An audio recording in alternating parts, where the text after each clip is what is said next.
Okay.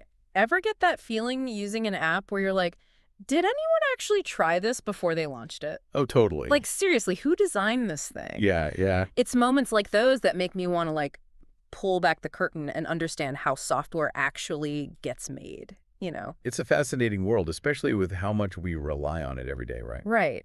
And that's what led us to this deep dive. User stories. Hmm. Now, before you tune out thinking this is just for the techies, trust me, it's not. Yeah. It's about building things that actually work for the people who use them, which I think we can all appreciate. Absolutely. And we've got some great material to unpack. Yeah. We've got a course description for something called the User Story Mini Course. We've got some excerpts from the course itself and even a broader article explaining the whole concept. Perfect. So no need to be fluent in code for this one. Nope. Just bring your curiosity. Exactly. And our mission, should we choose to accept it, I love it. is to go beyond just defining user story. Yeah. We want to know why they matter, how they actually work in practice, and even when they might not be the best tool for the job. I like a critical lens. Let's dive in. Let's do it. So first things first, what exactly is a user story? Okay. Our sources seem to agree on this one. It's like a mini agreement, but instead of being full of legal jargon, it's written from the perspective of the person actually using the software. Right. Imagine empathy in tech. It's true, and it's intentional. See, a well-crafted user story follows a specific format. Yeah. As a type of user, I want to do this specific thing so that I get this benefit. Okay. It keeps everyone focused on the why behind the what. Okay, that makes sense, but does it actually work? Yeah. Or is this one of those things that sounds good in theory but falls apart in the real world? I'd argue it's essential. Okay. You see, I've seen firsthand how projects can go hilariously and expensively wrong when teams don't have a shared understanding of the goals. Oh, I bet. Imagine this. A team spends months building this complex feature for an online store, Okay. only to discover it doesn't integrate with their inventory system, ATL. Oh, no. Turns out, no one actually wrote down that crucial detail in a way that everyone understood. Ooh. A simple user story could have prevented that whole mess. As a store owner, I want to add new products through this feature so that it automatically updates my inventory. Right. See, crystal clear. Yeah. Everyone's on the same page. Disaster averted. Ouch. That's a painful lesson to learn. Yeah. And I can definitely see how that kind of miscommunication could happen easily without that clear, concise user story format. Exactly. It's like that assume thing makes an, oh, yeah, the rest. Precisely. And this ties directly into something the course material highlights. User stories aren't about adding more documentation just for the sake of it. Yeah. It's about streamlining development, Okay. leading to better estimations, Okay. smoother sprints. Those are like those short bursts of focused work in the Agile world, and ultimately, faster delivery of things people actually want. Which is what we all want, right? No more waiting ages for updates that miss the mark completely. Right. But I'm curious, who is actually writing these magical user stories? Is it just some lone developer in a dark room somewhere, fueled by coffee and code? So it's not just some solitary coder in a basement, like dictating what users want? That's actually kind of refreshing to hear. Not at all. It's a collaborative effort, Okay. and surprisingly diverse. Okay.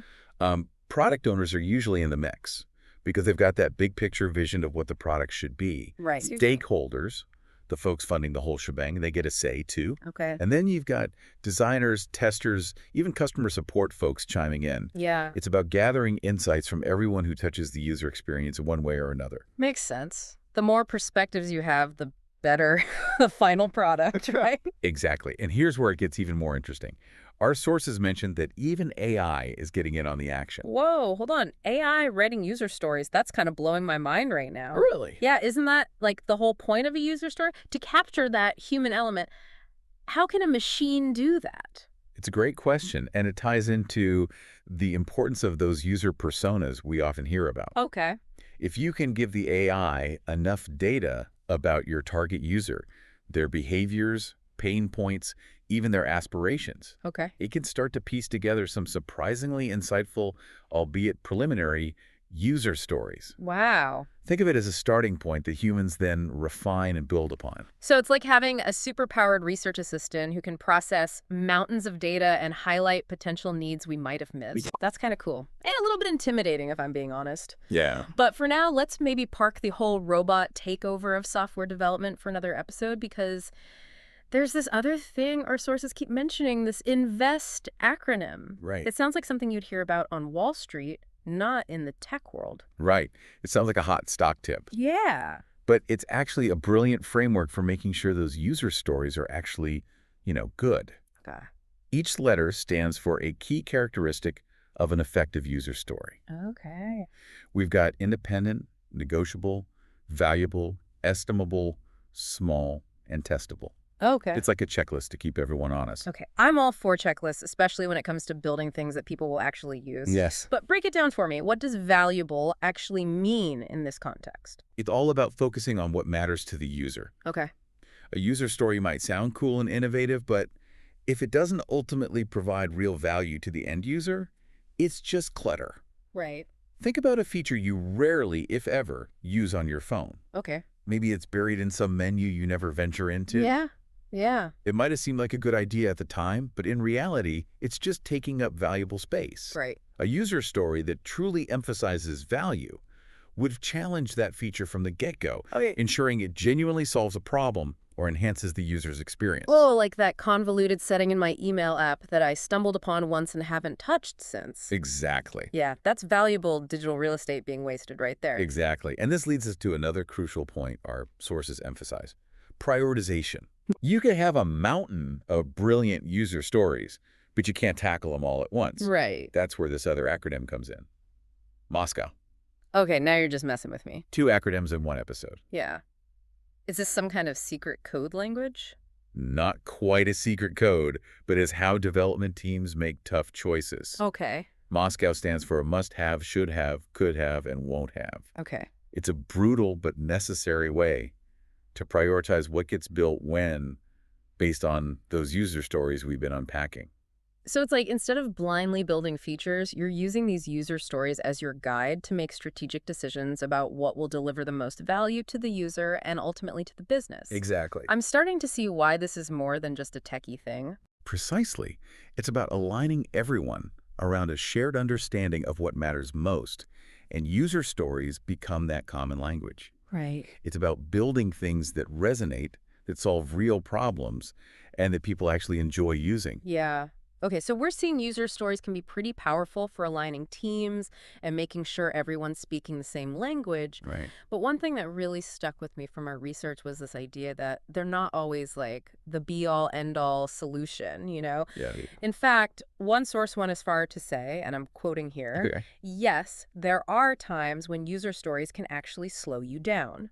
Great. Now, that's something I wasn't expecting. Yeah. Why would that be? Well, it's a really important point, Okay. and it highlights how important it is to stay adaptable. You see, user stories are fantastic for defining features that are very user-focused. Right. But sometimes you run into situations where the task is super technical.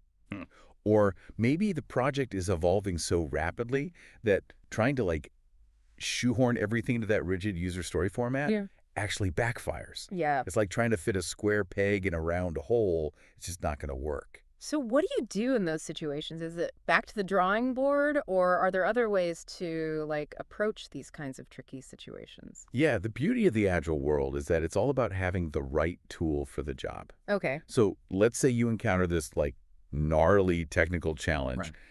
That needs to be solved before you can even think about those user-facing features. Right. Our sources talk about something called a spike, which is basically a short, time-boxed period dedicated to researching and experimenting to figure out the best path forward. Okay, so it's like taking a detour to make sure you're heading in the right direction before you build out the whole road. Exactly. And if something is super technical, maybe the user story just needs a little tweaking. Okay. You can have something called a technical user story, which focuses on the technical goals that need to happen behind the scenes to make that user-facing feature possible. Okay. It's still grounded in what the user ultimately needs, but it lets the developers, get into the nitty-gritty details in a way that makes sense for them. That's fascinating. It's like there's this whole other language within the language of user stories. Right. But for those of us who aren't, building apps every day, what's the key takeaway here?